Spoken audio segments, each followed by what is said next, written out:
Hola, buenas tardes. Esperamos un ratito más a ver si se une algún otro alumno. Buenas tardes. Sí, esperemos. Buenas tardes.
Bueno, buenas tardes. Si quieren, vamos empezando la clase. No sé si alguno de ustedes le había informado al doctor Allende algún tema particular de derecho ambiental que quisieran conversar, o si se les ocurre algún tema ahora que les interese más comenzar hablando, me preguntan.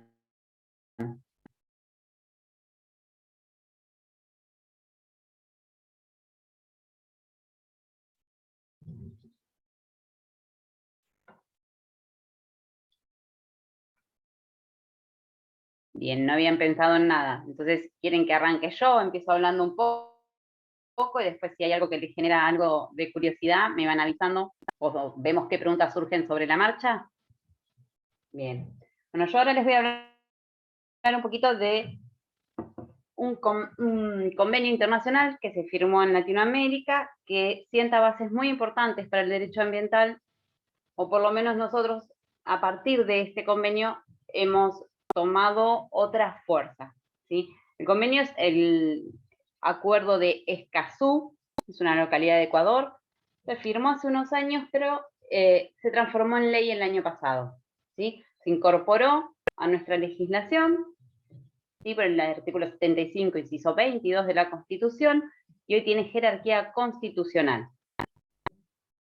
No solamente tiene jerarquía constitucional, sino que es reconocido por nuestra legislación interna como un tratado de derechos humanos.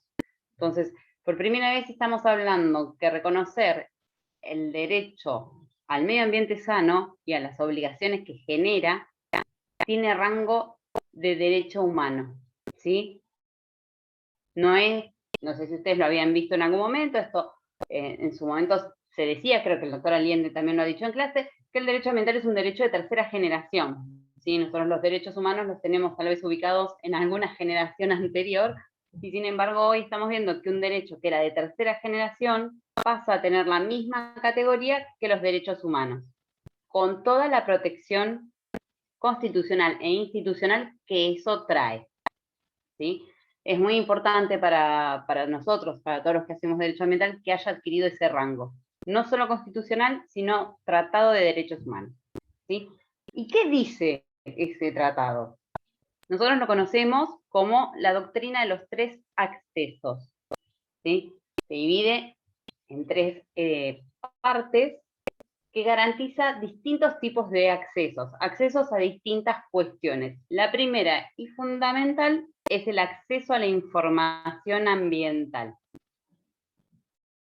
¿Sí? Nosotros ya teníamos una ley de acceso a la información, no necesariamente ambiental, ya tenía el acceso a la información un reconocimiento en el artículo 41 de la Constitución Nacional, y sin embargo, así todo firmamos este nuevo acuerdo que nos vuelve a hablar del acceso a la información ambiental.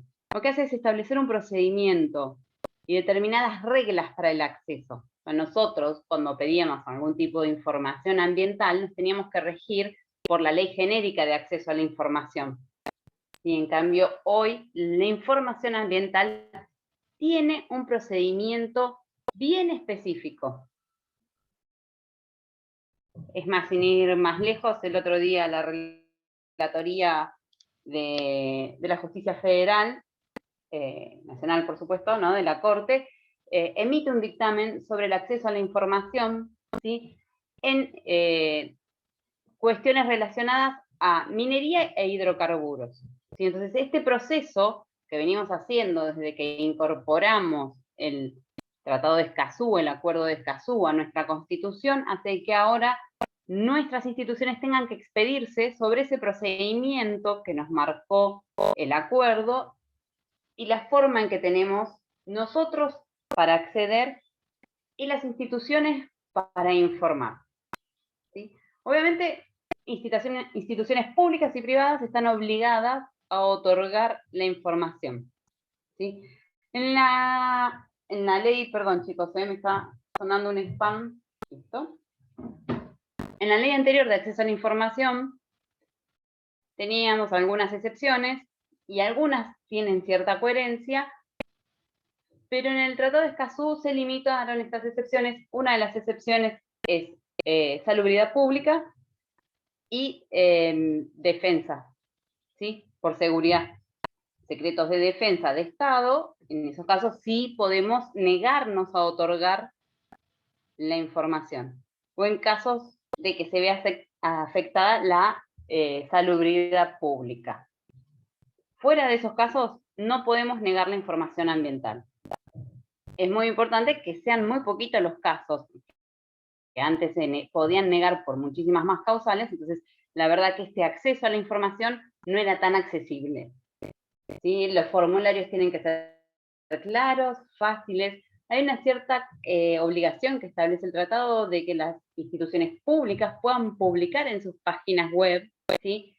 Cuestiones que hacen a la accesibilidad a la información ambiental. Si bien es lógico que tal vez por el caudal de información o el volumen de información no podamos publicar todo, pero sí podemos publicar resúmenes o algún tipo de link que nos pueda mandar al acceso directo de donde se encuentra la información. Entonces imagínense que una evaluación de impacto ambiental completa de algún tipo de erradicación, de algún tipo de obra o de alguna industria puede llegar a tener más de 400 o 500 páginas. Entonces claramente no es fácil y accesible para cualquiera, ni pueden publicarse en exceso, ¿sí? Porque tenemos que tener servidores preparados para eso en la web, y cosas que por ahí el Estado todavía está tratando de ir ayornándose. Si bien obviamente la pandemia digitalizó muchísimo al Estado, hay cosas que todavía falta un poquito. Pero sí que yo pueda acceder a esa información. Si no está pública en una web, si yo la solicito que me sea enviada. ¿Quiénes la podemos solicitar? Antes el acceso a la información estaba, si bien para todos los ciudadanos, teníamos que hacerlo a través de una ONG o alguna institución. Con el acuerdo de Escazú, todos podemos pedir información. ¿Sí? Después el Estado puede canalizarlo de diferentes maneras, o la institución privada a la que se le solicita. Pero bueno, es un avance muy importante que nosotros tengamos garantizado el acceso a la información. Si nosotros no sabemos qué tipo de impacto va a producir una obra o qué tipo de impacto va a producir una industria, tampoco podemos hablar demasiado acerca de si es bueno, es malo, si es perjudicial o no, si la podemos autorizar o no, ¿verdad? Entonces el acceso a la información es primordial. Hace poco nosotros tuvimos una cuestión que estuvo saliendo en todos los diarios, que salió en los noticieros, que es la instalación de las plataformas de explotación hidrocarburífera en la costa de la provincia de Buenos Aires. ¿Sí? Y en ese caso se garantizó el acceso a la información. Si bien nosotros, cualquiera de nosotros que accedía a la web, no podía divisar el impacto ambiental, ese impacto ambiental estuvo a disposición para que las ONG y quienes quisieran y tuvieran interés en conocerlo, lo pudieran conocer. Entonces uno debía como anotarse en un formulario y ahí era enviada la documentación y toda la información necesaria. Perdón, chicos, ustedes piensen que ya teníamos en vigencia el acuerdo de Escazú con la jerarquía constitucional, ¿verdad? El otro acceso, que también lo hemos visto en esta cuestión de las plataformas, es la participación ciudadana. Tenemos que tener el acceso a la participación ciudadana en la toma de decisiones del Estado. ¿Sí? No es simplemente participar, sino que es participar en la toma de decisiones del Estado. Entonces el Estado lo que nos tiene que garantizar a nosotros, además de la información, es que haya una instancia de participación previa a la autorización y a la toma de una decisión en la cual cualquiera de nosotros pueda participar. En Argentina la herramienta que usamos para garantizar la participación ciudadana se llama audiencia pública. La audiencia pública está reglada en el derecho administrativo. ¿Sí? Establece plazos, establece formas, lugares donde se desarrolla, se establece que tiene que estar publicada, suele salir publicada en los diarios, parece un poco retro, ¿no? Hablando hoy en día, pero están en las publicaciones de los diarios en papel, sale como una especie de publicidad en la cual nos dice qué día y a qué hora se va a realizar la audiencia y en dónde, para que nosotros podamos asistir tomar conocimiento de lo que no hemos podido tomar conocimiento y podamos participar en la toma de decisiones. Los que van a estar generalmente inscritos para hablar, se hace un orden de oratoria, sí suelen ser el defensor del pueblo y las ONG. Pero ustedes imagínense, si todos los ciudadanos quisiéramos ir a presenciar y todos quisiéramos hablar, sería un poquito caótico y difícil de llevar adelante. Entonces se canaliza la oratoria a través de las ONG o del defensor del pueblo, ¿sí? Y ahí sí, ellos son los que van a tomar todas las medidas necesarias para hablar, interrogar, pedir explicaciones, y en todo caso a través de ellos, si tenemos algún tipo de objeción a la instalación de la industria o de la obra, canalizar esta objeción de forma tal que el Estado, sea el nivel que sea, nacional, provincial o municipal, tenga que expedirse primero respecto de la objeción antes de tomar una decisión. ¿Sí? Por ejemplo, cuando fue el tema este de las plataformas de explotación de hidrocarburos en el mar territorial de la provincia de Buenos Aires, las asociaciones y el defensor del pueblo manifestaron que la evaluación de impacto ambiental estaba incompleta, entonces no se podía proceder a una toma de decisión si yo tengo incompleta la información.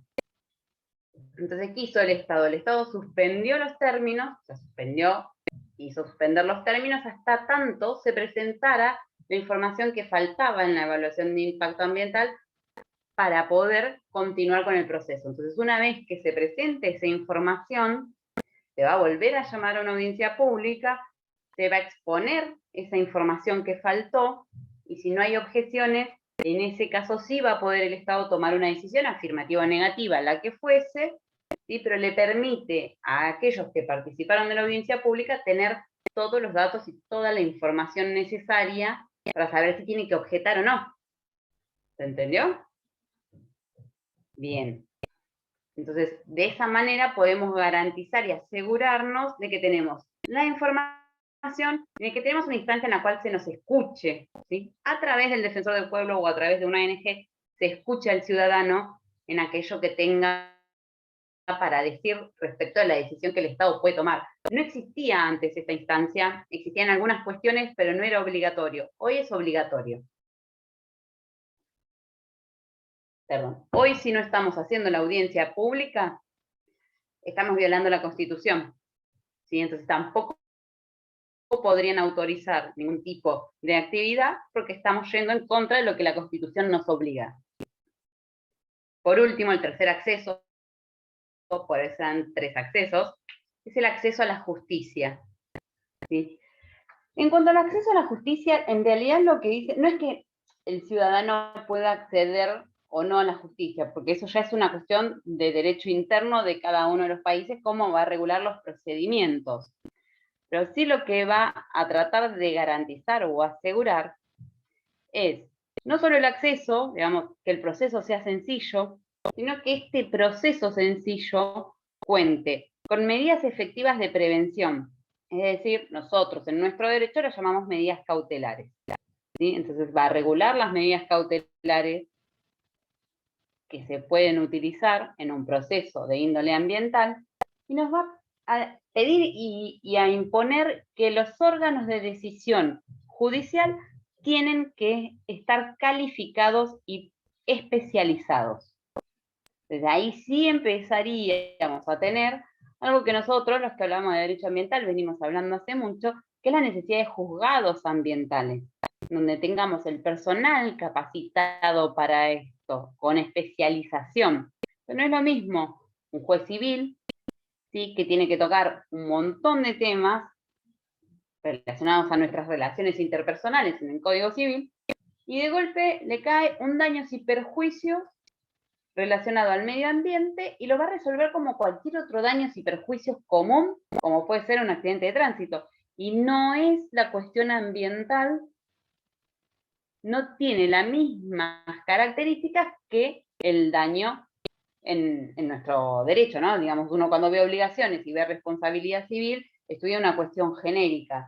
Nosotros cuando hablamos de daño ambiental y de responsabilidad civil ambiental, tenemos características distintas, ¿sí? Fácil, sencillo. Primero, nosotros cuando hablamos de responsabilidad civil, siempre estamos hablando del daño primero. Muchas veces lo que nos pasa a nosotros en cuestiones ambientales es que el daño no está probado. No podemos probar el daño. Capaz que hoy yo no puedo probar la contaminación. Yo estoy hablando de la instalación de plataformas petroleras en la costa y yo hoy no puedo probar que eso cause un daño. Entonces, si voy a la teoría clásica de la responsabilidad civil, me estaría faltando uno de los elementos de la responsabilidad civil. En cambio, si yo voy a hablar específicamente de responsabilidad civil ambiental, lo que voy a hablar es que el daño, una vez producido en cuestiones ambientales, es imposible volver generalmente al estado anterior. Entonces, una indemnización monetaria, que es lo que produce un juicio de daños y perjuicios, no satisface, ¿sí?, la necesidad ambiental. Entonces, tengo que tener otro criterio en la evaluación del daño. Nosotros en responsabilidad civil hablamos, por ejemplo, de un accidente de tránsito, decimos, bueno, entre la ley y las aseguradoras, todo tenemos un baremo y decimos, bueno, es bastante frío, pero decimos, bueno, esto sale tanto dinero. Ahora, ¿cómo nosotros valuamos en dinero la contaminación del mar? ¿Qué valor tiene? Porque no es solamente el valor de la pérdida de chance, de disfrute nuestro hoy, sino que tiene que ver con las generaciones futuras y nuestros hijos y nuestros nietos. ¿Qué valor monetario le doy yo? Difícil. Entonces, la responsabilidad civil ambiental tiene, si bien tiene características iguales a la responsabilidad del derecho común, no es lo mismo y no la podemos ver con los mismos ojos. Vuelvo, entonces necesito un juez especializado, que cuando tenga que ver estas cosas tenga el ojo preparado para no pedirme a mí que yo cuantifique un daño que es imposible cuantificar, que no tiene valor económico. Son bienes que están fuera del comercio. Entonces, ¿cómo yo cuantifico la salubridad del agua? El tener agua potable, el poder respirar aire limpio. Es imposible. Lo mismo nos va a ir pasando con las distintas características. Bueno, ahora el Código Unificado, después del 2015, ya no habla tanto de responsabilidad subjetiva, ¿verdad?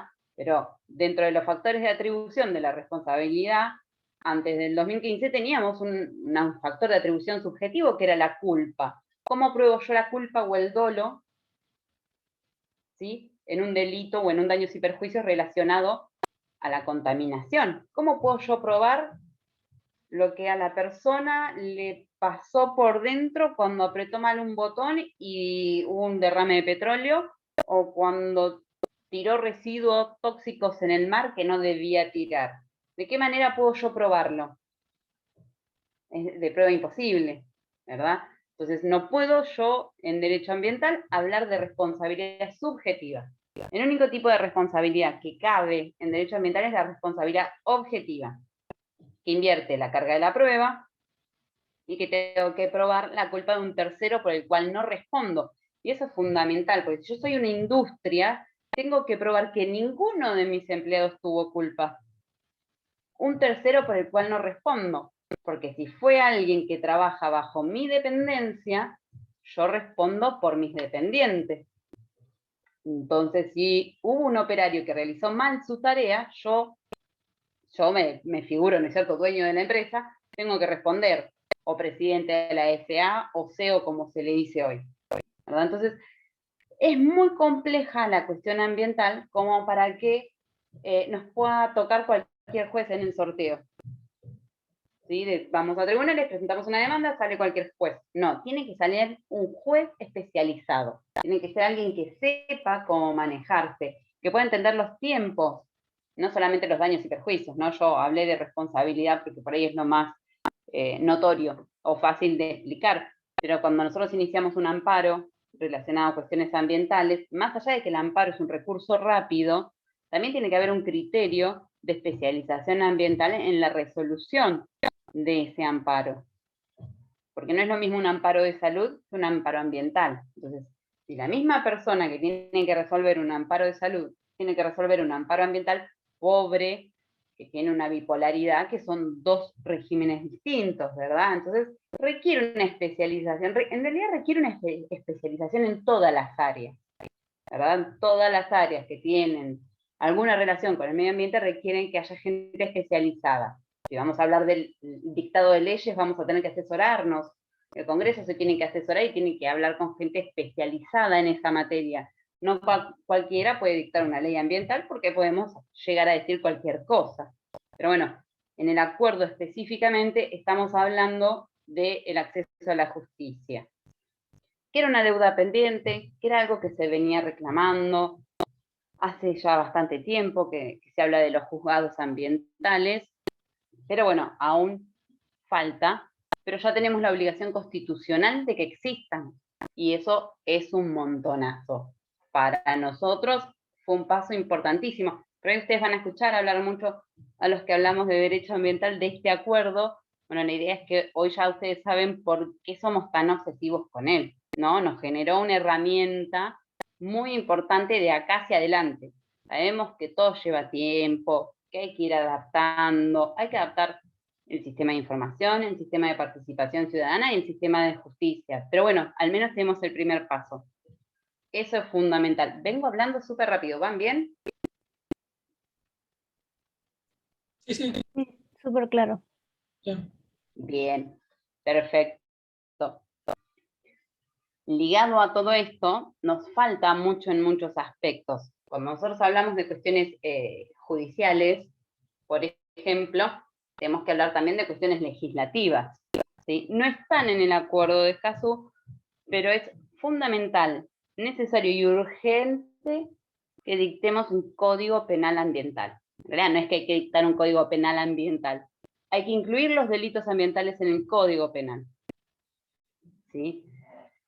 Si no, no vamos a poder garantizar tampoco el acceso a la justicia, porque podemos garantizar un daños y perjuicios, un amparo, una declaración de inconstitucionalidad tal vez, pero no tenemos sanciones para quienes cometan conductas contrarias al medio ambiente, ¿sí? No tenemos un bien jurídico protegido, lo tenemos como bien jurídico protegido de normas de fondo que se llaman presupuestos mínimos, pero esos presupuestos mínimos no tienen un bien jurídico protegido penal.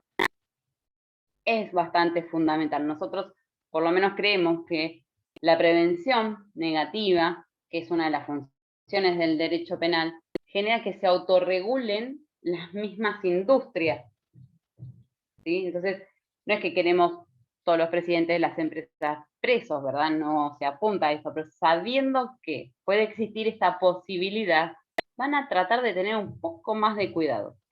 Y de hecho esa es la experiencia que ha pasado en otros países de Latinoamérica cuando se reguló la cuestión penal. Nosotros tenemos un solo artículo que tiene una pena para aquel que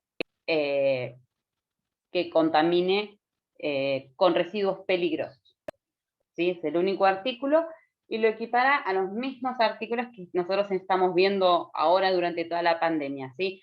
205, 202, no más que eso, son penas muy pequeñas, pero bueno, es lo único que hay. Es un único artículo en una norma, que es la de residuos peligrosos, que tipifica. ¿Podrían haber tipificado en las leyes de presupuestos mínimos? Sí, por supuesto. Podrían haber regulado los presupuestos mínimos y haber incorporado un tipo penal. Eso es posible. Hubieran modificado el Código Penal sin dictar un Código Penal.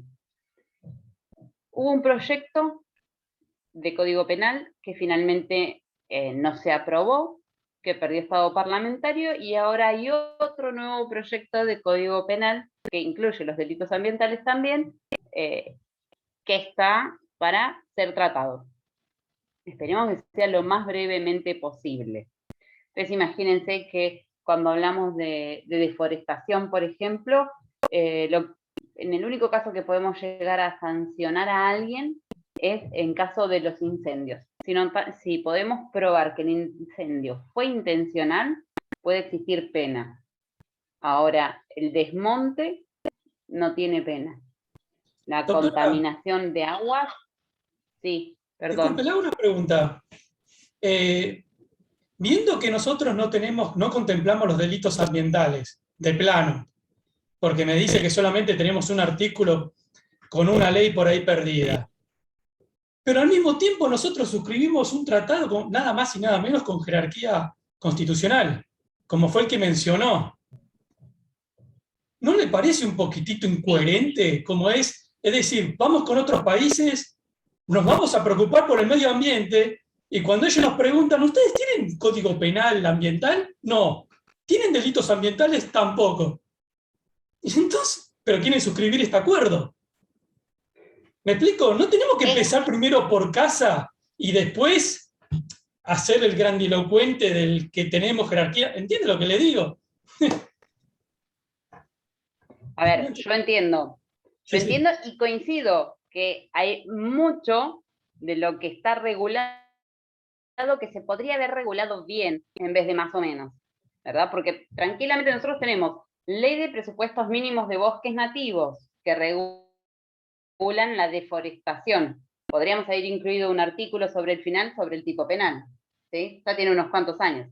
Tenemos ley de régimen de gestión de aguas, también tiene bastante tiempo. Tampoco incluimos ningún delito relacionado, ni ningún tipo penal relacionado al agua. Tenemos una ley de glaciares, tampoco. Tenemos una ley de presupuestos mínimos generales, ¿sí? La Ley General del Ambiente, que así la conocemos, es una ley general, tampoco. Entonces, cuando se hizo la legislación, tal vez en ese momento que se realizó esa legislación tenía alguna intención no incluirlo, porque sí estaban sanciones de tipo administrativas como multas, ¿sí? Pero no una cuestión penal. Yo entiendo que el desarrollo del paradigma ambiental va cambiando continuamente y vamos sobre la marcha entendiendo que algunas cuestiones tienen prioridades. La verdad es que los que hablamos de derecho ambiental o estudiamos derecho ambiental, siempre desde el primer día dijimos que nosotros no podemos hablar de legislación seria si no tenemos delitos ambientales. ¿Sí? Tenemos que Claro. tener leyes de presupuestos mínimos, pero tenemos que tener una regulación penal, sancionatoria. Ahora, eso no quita que yo no me ponga contenta con el acuerdo de Escazú y su jerarquía constitucional, ¿verdad? Pero esa alegría nunca va a ser completa porque nosotros sabemos que tenemos que seguir exigiendo la existencia de los delitos ambientales. Después, ¿por qué las leyes se tratan o no se tratan? Tienen que ver tal vez con cuestiones que son ajenas a nosotros y ajenas a una clase, ¿verdad? Pero bueno, se discuten distintos intereses. Realmente la cuestión ambiental tiene muchos intereses y no es para ningún sector político en especial, ¿eh? Todos los sectores políticos van a tener algún tipo de interés en algún tipo de recurso natural. Entonces, es difícil. Hay que congeniar y hay que gestionar algún consenso que muchas veces es difícil, ¿sí? De hecho, muchas veces ha tenido que ver en algunas cuestiones de desmontes o deforestación que se ha sancionado, no penalmente, pero se ha quitado la habilitación para que pudieran desmontar y después tenés problemas, ¿sí? Entonces, son temas muy delicados. ¿No es serio? No, no es serio.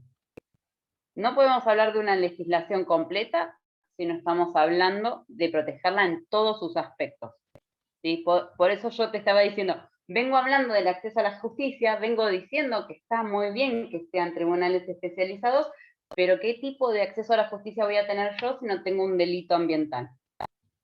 ¿Sí? Entonces, realmente el acceso a la justicia me lo estarían garantizando para un daño o para un amparo. Por lo menos en nuestro país no lo tenemos garantizado completamente. ¿Se entiende? Entonces, yo les voy uniendo un tema con otro para que nosotros entendamos que la complejidad de la problemática es mucho más amplia o mucho más arraigada en otras cuestiones que simplemente hablar de legislación. Si nosotros, yo creo que la Ley General del Ambiente es una muy buena ley. Creo que la Ley de Glaciares es una muy buena ley. ¿Son incompletas? Sí, son incompletas. ¿Se podría subsanar con incorporar al Código Penal los artículos que existe hoy en el proyecto, como existió en el anterior, un capítulo ¿se acuerdan? Yo no sé si ustedes ya cursaron penal, pero cuando vemos penal 2 y vemos los delitos en especial, teníamos delitos del honor, delitos contra la propiedad, delitos contra la vida, bueno, hay uno que es delitos ambientales. ¿Sí? Habrá un artículo más, un artículo menos en un proyecto, pero la esencia es la misma. Hasta que no tengamos eso aprobado, para mí falta, y falta un montón. Y vamos muy de a pedacitos. Estamos con parches, ¿vieron? Cuando uno va tratando de ir tapando el agujero que nos va quedando, en vez de legislar como deberíamos haber hecho. Entonces, igual imagínense que recién tuvimos un código civil más o menos actualizado a las necesidades de este siglo en el 2015. Tranquilamente podemos seguir esperando un código penal ambiental, ¿verdad? Pero bueno, no sería lo ideal. Otra cuestión que yo creo que está relacionada y que es muy importante y que tiene que ver, aunque uno parece que nada tuviera que ver con nada, yo enseguida le encuentro la relación a todo, es la cuestión de la educación ambiental. ¿Sí? Si yo estoy pidiendo una justicia especializada, si yo estoy diciendo que nuestros legisladores no se preocupan por esta cuestión como deberían preocuparse, como dicen que se preocupan. Entonces, ¿dónde estoy fallando realmente? Y no estamos educados para esto. Si no estamos educados en la cuestión ambiental. Sí, está bien, yo soy una generación más grande de lo que, por ejemplo, parece Milagros, ¿verdad? Milagros parece muy jovencita, y está bien. Yo soy una generación bastante más grande que Milagros. Pero no es una cuestión generacional, porque si yo pudiera decir, bueno, los chicos de ahora tienen una capacitación en esto, bueno, podría decir, algún día va a cambiar. La verdad es que tampoco es así y no está garantizada la educación ambiental. Ya desde la Ley General del Ambiente, que es la ley madre de los presupuestos mínimos, venimos hablando de que una cuestión de política de gestión ambiental tiene que ser la educación ambiental. Estamos hablando, chicos, año 2002. Ya llevamos unos cuantos años, ya casi para 20, diría. Entonces, seguimos reproduciendo la falta, ¿sí? Y los parches de los que yo voy hablando. Este año, en junio 2021, salió la Ley de Educación Ambiental. El año pasado, 2020, había salido una ley que capaz que ustedes la han escuchado en algún medio de comunicación, que era la Ley Yolanda. La Ley Yolanda, que es una de las primeras ministras de Medio Ambiente que hubo en nuestro país, lo que nos pedía era que los funcionarios públicos tuvieran capacitación ambiental. Es un paso, está muy bien, pero simplemente estábamos hablando de funcionarios públicos. Y la educación falta mucho. Entonces este año sí, finalmente tenemos la Ley de Educación Ambiental, que incorpora en todos los niveles educativos la necesidad de tener materias específicas relacionadas al medio ambiente y a la conciencia ambiental. Eso sí va a poder hacer que tal vez nuestros legisladores dentro de 10 años, 15 años, tengan otro tipo de mentalidad y piensen el paradigma ambiental desde otro lugar. ¿Sí? Entonces, ahora tenemos que en la educación maternal, sí, pues maternal no, jardín de infantes, preescolar, ya tienen que tener algún tipo de contacto con lo que es la naturaleza. Durante la primaria, o lo que en mi época se llamaba primaria, tienen que tener materias relacionadas a los recursos naturales y la protección del medio ambiente. Lo mismo durante la educación secundaria, y lo mismo en todas las carreras universitarias y terciarias que tienen título habilitado en el país. Todas. Nosotros, en nuestra facultad, hoy tenemos la materia obligatoria en el nuevo plan de estudio. En el viejo plan de estudio no era obligatoria, pero bueno, se entiende que tal vez, ¿no? Por ahí el abogado tenga más contacto con esta cuestión ambiental en cuanto a la legislación que tal vez un psicólogo, ¿verdad? O un profesor de inglés. Bueno, a partir de junio 2021, no. Todas las carreras universitarias, por más insólito que nos parezca que un profesor de inglés tenga que tener una materia relacionada, la va a tener que tener. ¿Sí? Tenemos que ajustar todas las currículas de todas las carreras universitarias del país para que pueda incluir una materia. Mínimamente una materia que hable de la cuestión ambiental. Entonces, si yo voy a trasladarlo a lo que dentro de muchos años puede ocurrir, es, si yo vengo hablando de estas cuestiones desde que estoy en el jardín de infantes, primero las voy a incorporar, ¿sí?, como algo natural. Segundo, voy a tener mucho más cuidado y puedo abarcar muchísimas cuestiones que a nosotros nos han faltado, ¿sí? Porque nos ha faltado conocer muchas cosas, no solamente en cuanto a legislación, que es lo nuestro, pero hay cosas de lo diario, de lo práctico, de la responsabilidad que tenemos sobre el cuidado, que nos han faltado, y en cambio ya los chicos las van a tener incorporadas, porque las traen desde el jardín. Entonces, cuando ese chico sea un abogado, va a tener otra mirada. Cuando ese chico sea un juez, va a tener otra mirada. Cuando ese chico sea legislador, va a tener otra mirada. Y cuando sea CEO de una compañía, también va a tener otra mirada. Porque vino durante toda su vida incorporando estas cuestiones. Entonces, si bien la educación ambiental no está dentro del acuerdo de Escazú, que es con lo que yo empecé hablando, yo entiendo que poder garantizarnos a todos el acceso a la información, el acceso a la participación y el acceso a la justicia tiene que ver también con garantizarnos la posibilidad de educarnos en estos aspectos, ¿sí? No sé, tal vez ustedes piensen distinto, pueden opinar distinto si les parece, pero yo creo que en realidad no son cosas que están separadas, no son cuestiones que no tienen nada que ver una con la otra, sino que al contrario. Nosotros vamos de a poquito marcando estas cuestiones, vamos muy de a poquito, pero bueno, vamos, ¿sí?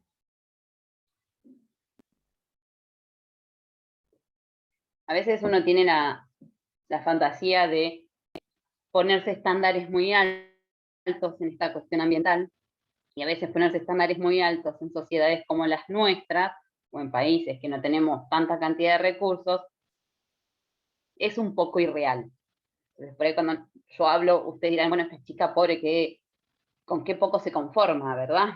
Y en realidad no, trato de ser lo más realista posible de acuerdo al contexto en el que vivo. Si yo viviera en Europa con una comunidad europea que está preparada y está fomentando toda esta cuestión desde otro punto, bueno, tal vez tendría estándares más altos de exigencia, pero no, vivo aquí, ¿sí? Entonces, trato de entender la realidad de este contexto, que no quiere decir que no mire la Unión Europea con ganas o diciendo me gustaría que lleguemos algún día a esto, ¿sí?, a estos altos estándares de protección, pero bueno, no es nuestro momento hoy de llegar a eso. Prefiero ir ganando batallas pequeñas e ir festejando algunos acuerdos, por más raros que parezcan, que decir que no tenemos nada, ¿verdad? Nosotros, ustedes lo han visto en la tele, y las últimas semanas estuvieron hablando de la cumbre de cambio climático por todos lados. Nosotros venimos firmando este tipo de acuerdos desde el Acuerdo de París hace ya varios años, en el 2015, que fue el Acuerdo de París, con altos estándares de reducción de emisiones. Eso es el Acuerdo de París, eso es la cumbre del cambio climático. Son estándares que nosotros hoy no podemos cumplir, ¿sí? Es una agenda que se llama Agenda 2030, que va marcando cuántas emisiones tenemos que ir bajando de acá al 2030. Y nosotros estamos muy lejos, realmente estamos muy lejos. No somos tampoco de los principales contaminadores y productores de emisiones, pero estamos lejos, nos cuesta un montón, tenemos muchas cosas que afinar, ¿sí? Para nosotros determinado tipo de tecnología, que para ellos es común, nos es caro y nos es inaccesible, ¿sí? Por ejemplo, por decir un ejemplo, el transporte público en muchos lugares de Europa tiene que ser híbrido, ¿sí? Entonces, si bien arranca con combustibles fósiles, una vez que arrancó y empezó a rodar, por decirlo ordinariamente, ya se maneja con energía eléctrica, ¿sí?, o con algún tipo de biocombustible. Entonces son híbridos, no producen la misma cantidad de emisiones que producen los transportes públicos en nuestro país. Ahora, la obtención de esas unidades que tienen esta tecnología, y a nosotros nos encarece mucho todo el servicio. Nosotros podemos decir, yo quiero que todos los colectivos a partir de mañana sean híbridos, Buenísimo. ¿Ustedes se imaginan el precio del valor del boleto colectivo mañana? ¿Sí? Porque le estoy imponiendo a una empresa un estándar más alto de lo que realmente podemos hacer nosotros. Hay que tratar de ir paso a pasito, buscando algunas cuestiones más sencillas, buscando controlar cuestiones, porque nosotros tal vez podríamos primero buscar recursos para tratar de controlar las emisiones de los que ya están, del transporte y de los autos en general, de la plaza automotor, que ya está hoy. Pero tampoco podemos controlar, entonces tampoco podemos medir y no sabemos muy bien en qué cantidad de emisiones estamos. ¿Voy a reducir qué si yo no sé cuánto tengo hoy? Si yo no sé que produzco 10 de emisiones, ¿cómo voy a decir que voy a reducir a 5? Sí, te puedo decir, te reduzco a 0, pero no tengo ni idea de cuánto tengo, entonces tampoco sé cómo llego a ese 0. Entonces, hay cosas que hay que ir afinando muy de a poco. Como decía hace un rato Aldo, hay cosas muy insólitas en nuestra legislación, no solamente el Acuerdo de Escazú. Todas las normativas que tienen relación con la energía son bastante insólitas. Todos los entes gubernamentales o todos los edificios públicos tienen obligación de tener algún tipo de fuente de energía renovable que abastezca a ese edificio. ¿Sabían eso? Bien. ¿Cuántos edificios públicos conocen que tengan mínimamente, aunque sea un molinito en el techo? En ninguna parte, ¿verdad? Bueno, entonces, hacemos leyes que están muy buenas, porque realmente la intención es muy buena, después no las cumplimos y no controlamos que las cumplimos, y que las tiene que controlar es el mismo que no las está cumpliendo. Una cuestión insólita.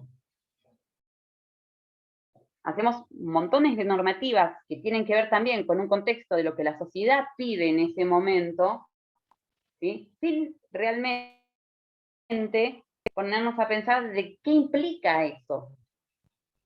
No sé, me imagino, la Casa Rosada puede tener un presupuesto distinto del que va a tener la Municipalidad de Mar del Plata o la Municipalidad de Miramar para poder poner algún tipo de tecnología limpia que abastezca sus edificios, ¿verdad? Entonces, realmente, si no podemos cumplir con esos estándares, bueno, pongámonos metas reales. Bueno, que los edificios gubernamentales de nación de acá a 10 años vayan incorporando, y entonces hacemos un montón de plazos y un plan a largo plazo para poder cumplirlo. Ahora, si yo saco una normativa que dice, bueno, a partir del año que viene todos le ponemos paneles solares, y no lo vamos a poder cumplir, ¿no? Nos estamos alejando de los estándares reales del contexto en el cual vivimos. Las normas son muy lindas, a mí me encantaría agarrar la mitad de la normativa de la Unión Europea, traerla y empezar a aplicarla. Hermoso. ¿Pero cómo hago? ¿Se entiende? Por ejemplo, otro tema que ustedes han escuchado millones de veces en todos los medios de comunicación, agroquímicos. Problemón, ¿verdad? La Unión Europea tiene prohibidos determinados tipos de agroquímicos. Fue haciendo una cuestión progresiva, que es uno de los principios del derecho ambiental, la progresividad del derecho, y prohibió determinados tipos de agroquímicos, por ejemplo, el más conocido, el que todos nos quejamos, que es el glifosato. En la Unión Europea está prohibido. Buenísimo. Me encantaría traerlo así, directo, introducirlo. Ahora, ¿cómo voy a hacer yo si no tengo ni siquiera forma de poder corroborar que el agroquímico que el campo, la quinta, el terrenito está utilizando, eso no es glifosato? Directamente no puedo meterme en la propiedad privada del Estado, nuestro país, por lo menos nuestra regulación administrativa, no puede meterse de prepo en la propiedad privada. Entonces, ¿cómo voy a yo controlar eso? Tengo que poner un empleado, de cual sea de provincia, de nación o de municipio, no importa, ¿eh? Tengo que poner un empleado en la puertita del campo esperando a ver que fumiguen, a ver qué tiran, y no sé, a ver alguna manera de medirlo, lo huele, ¿cómo hago? Es totalmente irreal, ¿verdad?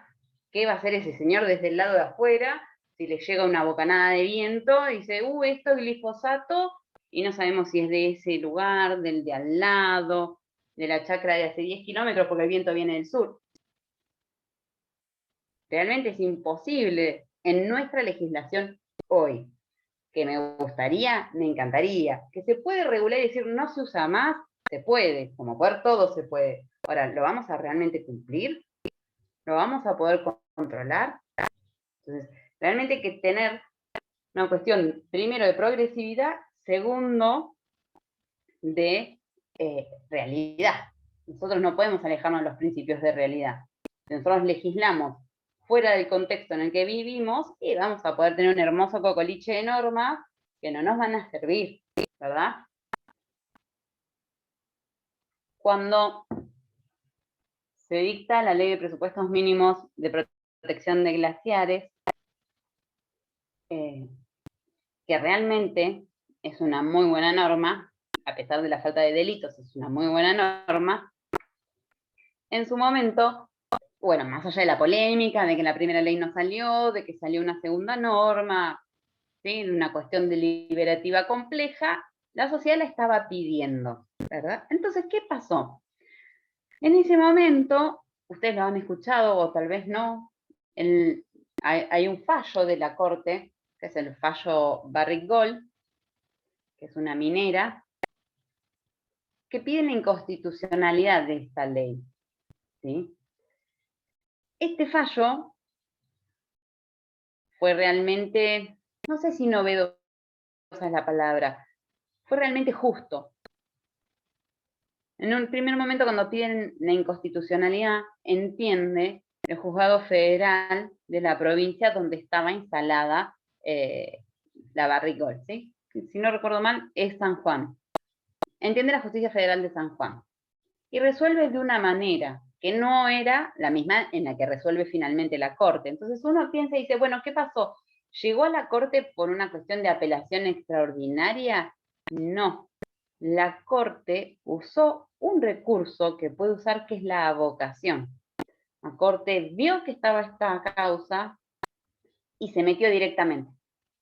Y la arrastró hasta la Corte, sin pasar por instancias de apelación.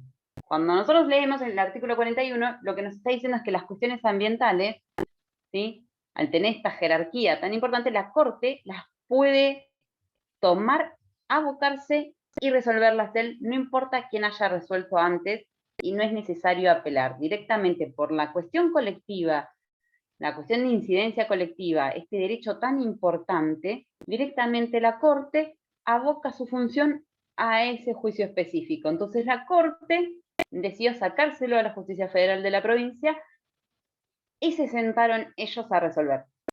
Es importante primero porque es la primera vez que la Corte, en una cuestión ambiental, dijo, me corresponde a mí, no le corresponde a nadie más, porque si no la Justicia Federal de San Juan va a decir una cosa, la de La Rioja otra, la de Buenos Aires otra, y cuando lleguemos nosotros es un lío. No, acá decido yo y hacia abajo se hace lo que yo digo, ¿verdad? Entonces, es la primera vez que ocurrió esto. No solamente que es la primera vez, sino que todos los fundamentos que se utilizan en ese fallo son maravillosos. ¿Sí? Parece como que viviéramos en otro planeta, o en otro país, mejor dicho, ¿verdad? Entonces lo que nos está diciendo es, ¿por qué dicen que es inconstitucional? Porque ellos plantean que según nuestra Constitución, los recursos naturales son de dominio exclusivo de las provincias, ¿sí? Y entonces, la explotación de los dominios de la provincia corresponden a la provincia. Por lo tanto, una ley nacional no puede inmiscuirse en alguna cuestión que es de dominio originario de la provincia, que es una facultad no delegada a la nación, ¿verdad? Ahí nos tenemos que ir un poquito más a constitucional. Pero la Corte tomó este argumento y dijo, no, no, señores, yo le voy a aclarar una cosa. Y entonces empezó. Sí, los recursos naturales son de dominio de las provincias, dominio originario, ¿verdad?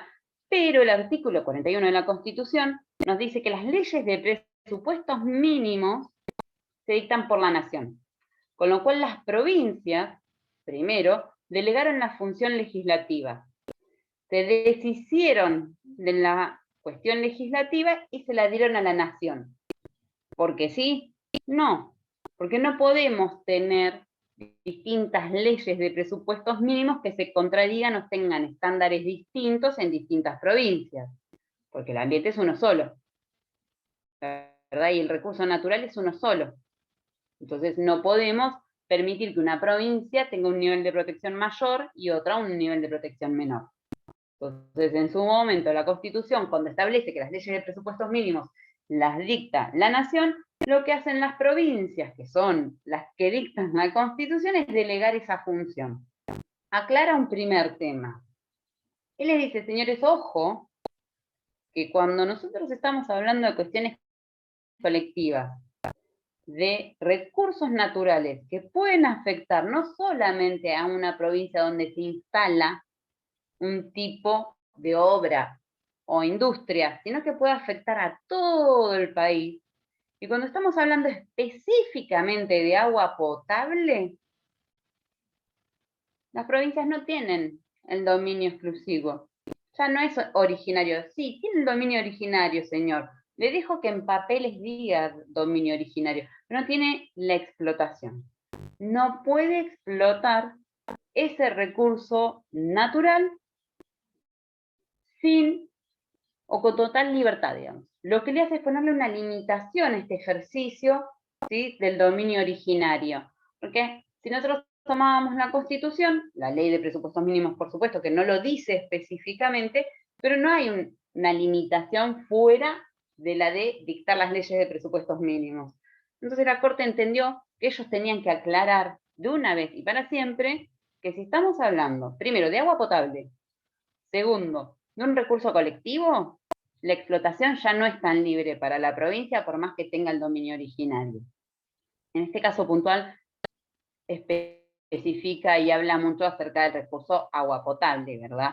Pero tranquilamente podríamos estar hablando de fuentes de oxígeno y hablar de bosques dentro de un par de años cuando surja alguna cuestión relacionada. Entonces, este fallo es realmente importante y es realmente justo, porque ahí es cuando uno se da cuenta que esta corte que dicta este fallo, que también es bastante nuevo, está empezando a entender el paradigma y está empezando a tratar de tener algún tipo de limitación. Por supuesto que tenemos algunos jueces en nuestra corte que son muy especializados en la cuestión ambiental, que son quienes nos han dado clases a nosotros en un montón de posgrados y quienes escriben libros al respecto. Entonces, para mí se nota un montón la forma en que modifica en el resto de los jueces de la corte la mirada de alguien que está especializado en estos temas. Y ahí yo les volví otra vez a lo que estábamos hablando al principio, ¿verdad? Entonces, cuando parece que uno no tiene una cosa relación con la otra, realmente en esta cuestión ambiental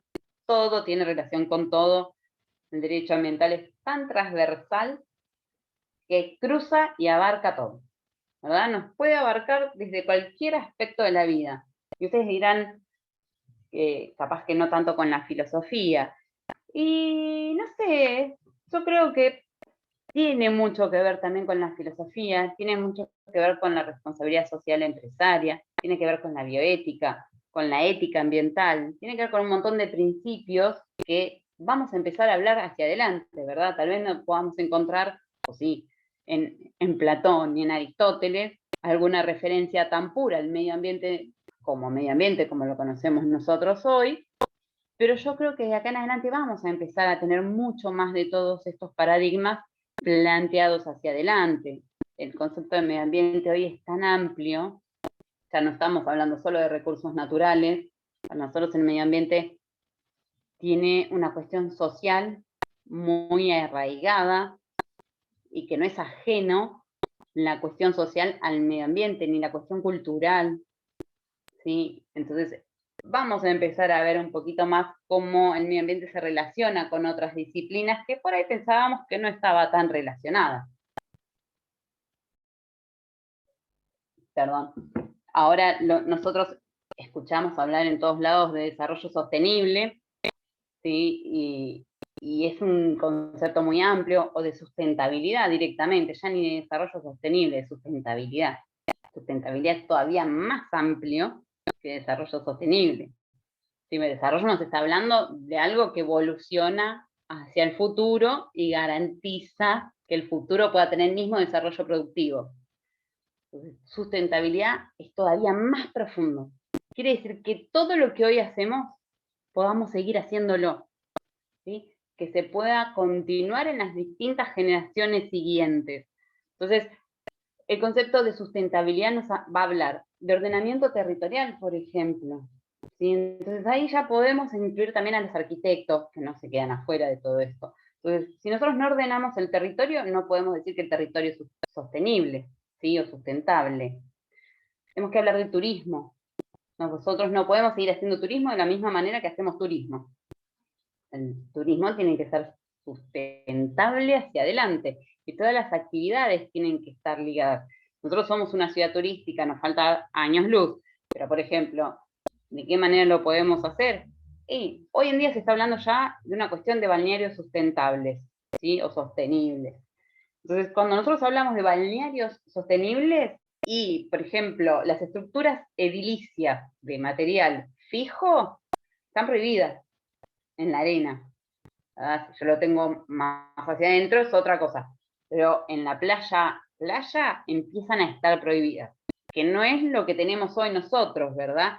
Pero hacia adelante empiezan a cambiar esas estructuras. Ya no pueden ser edificios de hormigón, como eran, ¿se acuerdan? Todos los balnearios de La Perla, que ahora, bueno, los fueron modificando para que no tapen tanto la vista hacia la costa. Fue una cuestión más de contaminación visual que de otra cosa, pero se entiende que obviamente no lo vamos a mandar a tirar abajo una vez que ya está hecho, pero para adelante tenemos que empezar a garantizar algunas cuestiones.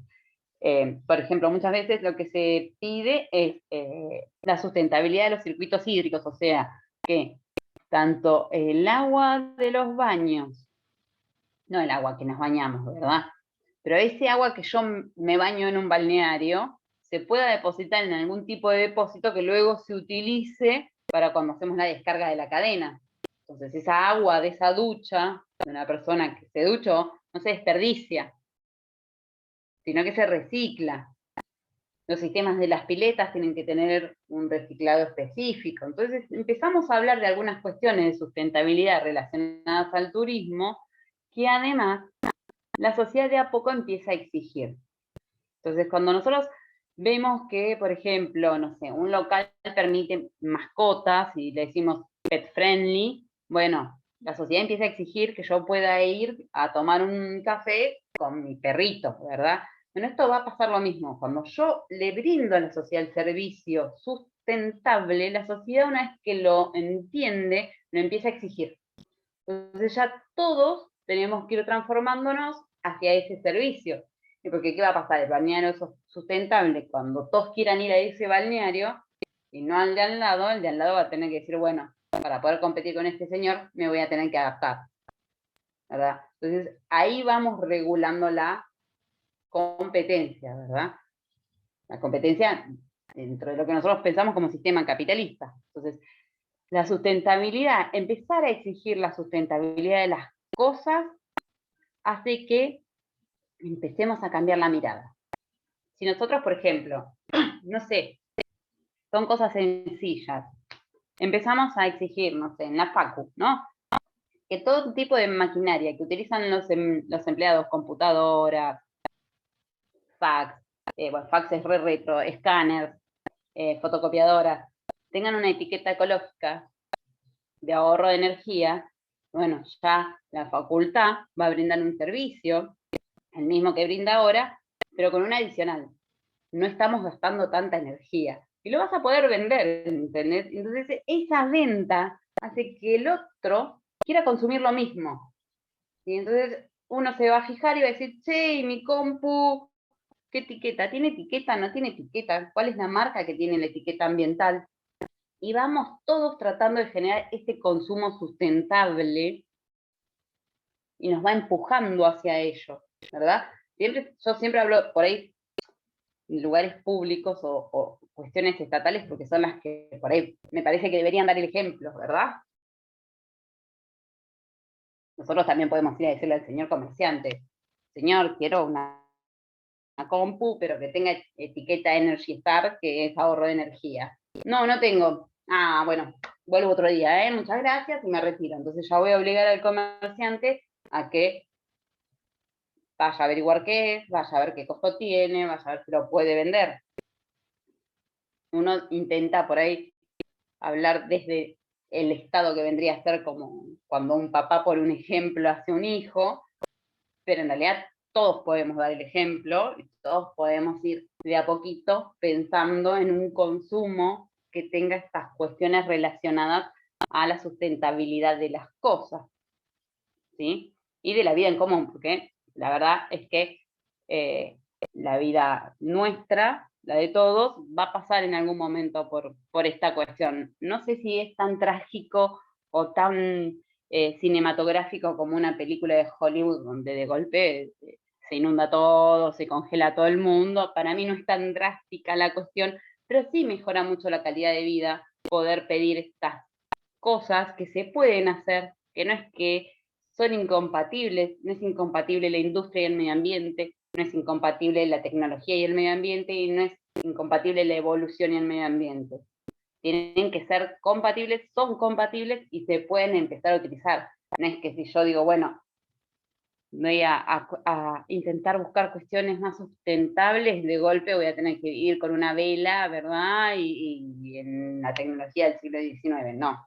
No estamos hablando de eso, no es eso a lo que se aspira, pero sí de poder conseguir que ambas cosas sean en un momento lo mismo, que yo ya no tenga que estar pensando si mi computadora tiene o no ahorro de energía, que sea algo que sea tan natural que ni siquiera lo piense, ¿verdad? Bueno, chicos, yo me recontra fui por las ramas. ¿Algo que ustedes quieran decir, opinar? ¿Algo que les generó una duda? ¿Algo que les gustó? Si les gustó, para mí ya es suficiente. Es muchísimo para mí que ustedes me hayan escuchado. Vamos casi una horita y pico. Y realmente para mí es muy importante que podamos de a poquito ir generando esta conciencia. Yo no sé si ustedes ya habían cursado recursos naturales. No, yo no. ¿Están en el No. plan 2018? Sí, Bueno, entonces para ahí la vas a cursar más adelante, Milagros. Pero bueno, lo importante es empezar a tener esta mirada, empezar a plantearnos cosas, empezar a decir, che, esto me da curiosidad, lo voy a buscar, aunque sea en el buscador de Google, ¿verdad? Porque si uno sabe elegir, hay muy buenas cosas en Internet para buscar. Uy, ¿qué fue ese fallo que dijo la profe? Lo googleo y me pongo a leerlo en un rato libre. No lo hacemos muchas veces, pero bueno, esas cosas que generan la curiosidad era la intención de esta charla.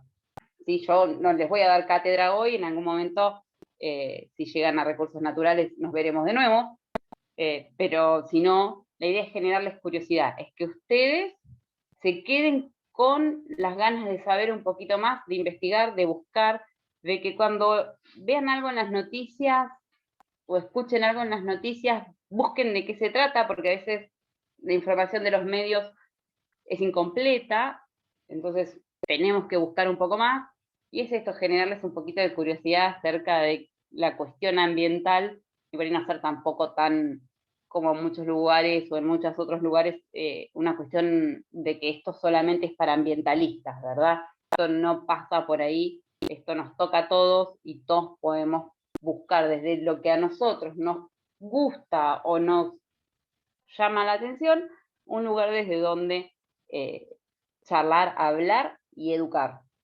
¿Sí? Nosotros también podemos contarle a un compañero, este compañero se interesa y ahí vamos armando una cadena de educación y de curiosidades. Yo no los quiero aburrir más. ¿Algo que quieran consultar, preguntar, que les quedó en el tintero?